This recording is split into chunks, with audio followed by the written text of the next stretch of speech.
The question of how to get Alberta's oil to both domestic and international markets has taken on new urgency following America's capture of Venezuelan President Nicolas Maduro and his wife, and Donald Trump's desire to take control of that country's oil reserves. If we're going to do public investment into our resources here in Canada, I think it might be time to pivot that discussion to a refinery. The idea of building another oil refinery in Canada pitched by BC's Premier instead of building another pipeline to BC's North Coast, a proposal championed by Alberta Premier Danielle Smith. To build a refinery is extremely expensive. We're talking tens of billions of dollars. It sounds good politically, but it's not an economically justifiable or feasible idea. In 2017, media mogul David Black revived his idea of building a $13 billion refinery in Kitimat.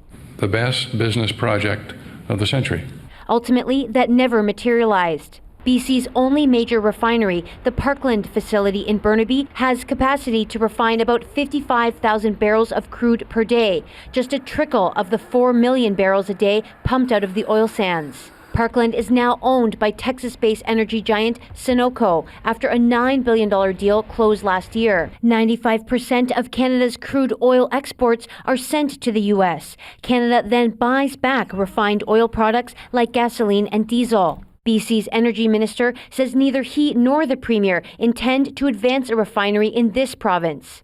Generally speaking, you would do such a project close to the reserve, so that would imply Alberta. This former Alberta energy minister says EB is not totally off base. I do agree with him that it should be an option that's discussed, but also pipelines.